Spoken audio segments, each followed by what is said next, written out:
اسلام میں شیطان کون ہے؟ چلیں اس کردار کو ذرا گہرائی سے سمجھتے ہیں۔ اسلام میں شیطان کوئی جنگجو فرشتہ نہیں، بلکہ ایک بہکانے والا ہے جو خدا کی اجازت سے کام کرتا ہے۔ پہلے دیکھیں گے کہ یہ شیطان مختلف کیسے ہے، پھر اس کی کہانی اور اس کے اثرات کو جانیں گے۔ اچھا، قرآن اس کردار کو ایک خاص نام دیتا ہے، یعنی ابلیس۔ اس کا کام ہے بہکانا اور بھٹکانا۔ اس کا سب سے خاص ہتھیار ہے وسوسہ، یعنی دلوں میں گناہ کے خیالات ڈالنا۔ یہ سمجھنا ضروری ہے کہ ابلیس خود برائی کا خالق نہیں، بس ایک بہکانے والی طاقت ہے۔ مسلمان روزانہ کی دعاؤں اور حج کے دوران شیطان کو رد کر کے اس کے اثر سے بچتے ہیں۔ تو اس کی اصل کہانی کیا ہے؟ یہ کسی جنگ سے نہیں بلکہ ایک نافرمانی سے شروع ہوتی ہے۔ کہانی کچھ یوں ہے کہ اللہ نے آدم کو بنایا، فرشتوں کو سجدے کا حکم دیا، مگر ابلیس نے انکار کر دیا۔ اور اس نے انکار کیوں کیا؟ اس کی دلیل تھی کہ وہ آگ سے بنا ہے اور انسان مٹی سے۔ یہ واقعہ ایک بہت اہم بات واضح کرتا ہے۔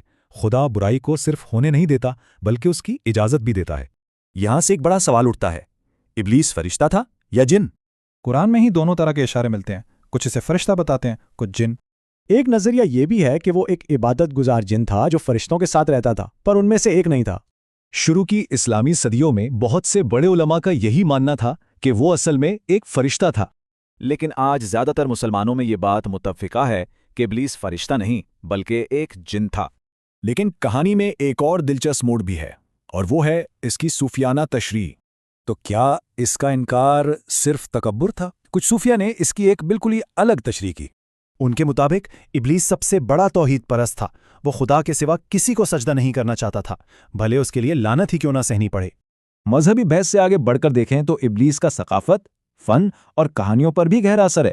اسے کبھی شاعروں کا الہام مانا گیا، کبھی ایک ماہر موسیقار، اور کبھی بغاوت کی ایک بڑی علامت۔